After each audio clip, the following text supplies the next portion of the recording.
we developed this 10-step program because risk management's really hard. If you haven't figured that out, it's hard.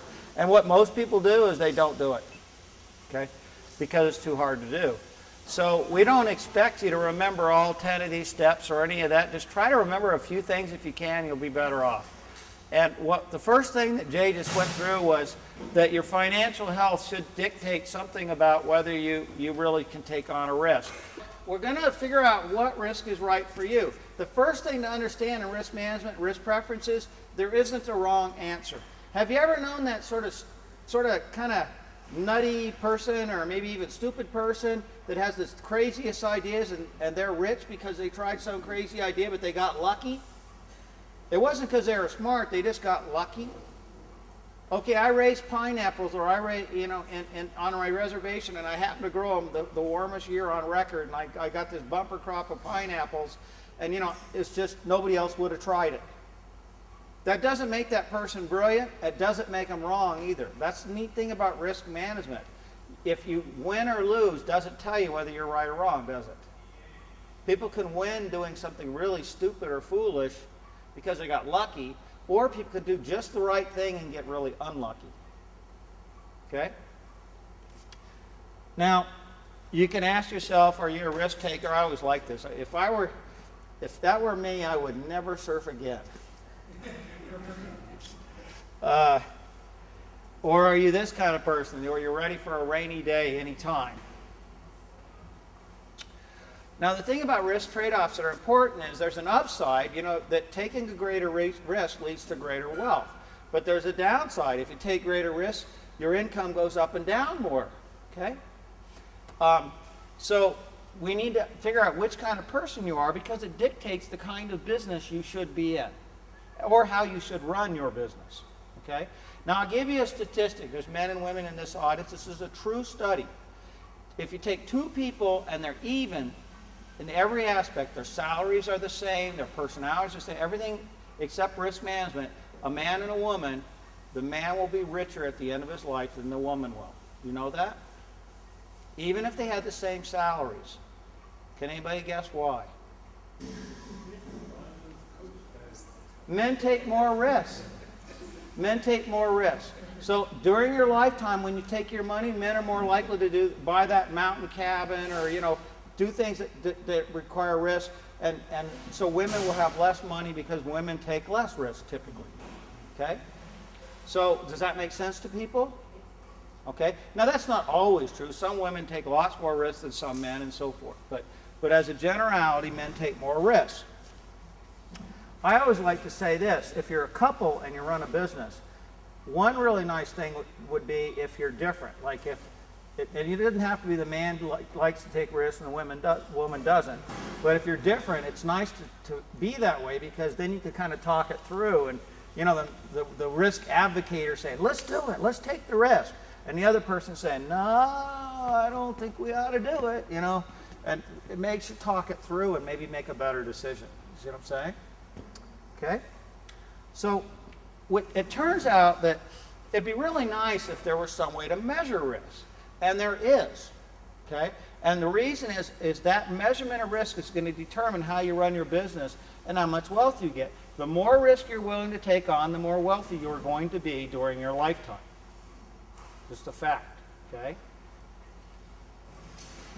Now, I want to do an example. Now, this is a real example. I'm going to take $10 out of my wallet, and I'm going to put it on this table, and I'm going to pretend I have a business that pays off half the time, okay? And my business is flipping coins, okay? If I flip a heads, you can have the $10. If I flip a tails, you can't have the $10. Now I want to sell this game to you, okay? So and I want somebody to really buy it from me.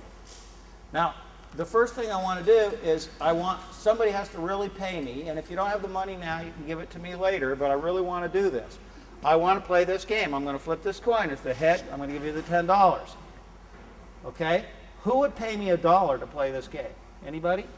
Okay, I got one taker. Would anybody pay more than $1? How much would you pay? $2. Okay, $2. Who would pay me more? Would anybody play more? What would you pay? Risking for what? You're just risking that if you give me $2 and I flip a tails, you lost $2. Oh. If I flip a heads, you what? Gained $8 net because you give me the $2. You're buying this game. Does that make sense? Yeah. Isn't that much like buying a crop? Do you see the similarity? I mean, you said you grow a lot of things. If I came to your farm and said, have you ever tried growing, I don't know, decorative gourds or something like that? And you said, well, I don't know. And I said, well, it's going to cost. If it works, you're going to make $10. But if it doesn't and your soil's not so good, you're going to make $0. What would you pay for it? You know, you have to decide. Well, in this case, I've got now a $2 bid. Is that what I'm up to? Can I hear higher than 2?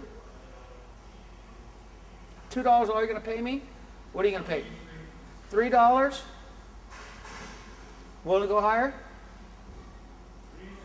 3.5, 350, 375, 376, $4, 401. He wants to win. $5. All right, is that the highest bid? Okay, so we're really going to do this, and to make it fair, here's the $10. I'm going to ask you to flip a coin. Can you, I'm tethered though. Can you? Because then you know I didn't cheat. Okay? So just flip it and let it land on the floor. And if it's a head, she gets the $10. She owes me $5 no matter what. It's a tails. So she lost $5. Okay? Everybody get it? Much like a crop. Okay? The gourds failed.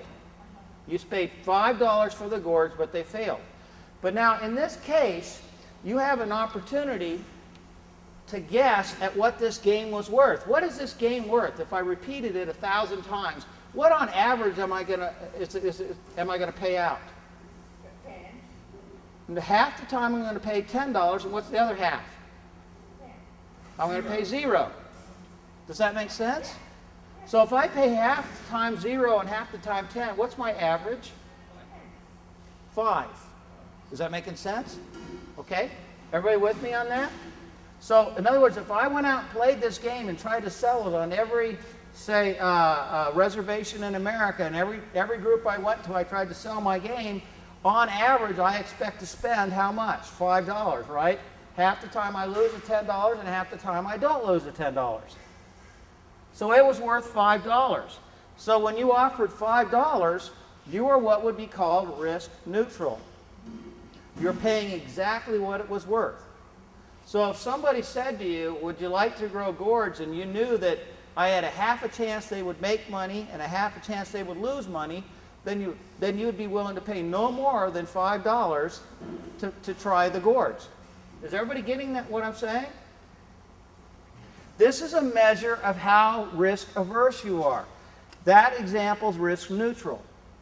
This is what insurance companies pay millions of dollars every year to figure out. I'm a crop insurance company.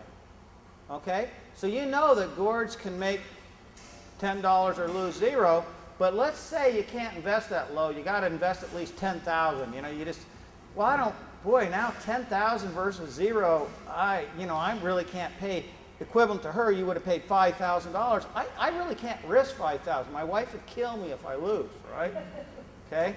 So you know, if the game were that expensive, what if I came along and said, I'll offer you crop insurance? Okay? Now, she would pay me, how much would she pay me for crop insurance? Can anybody guess?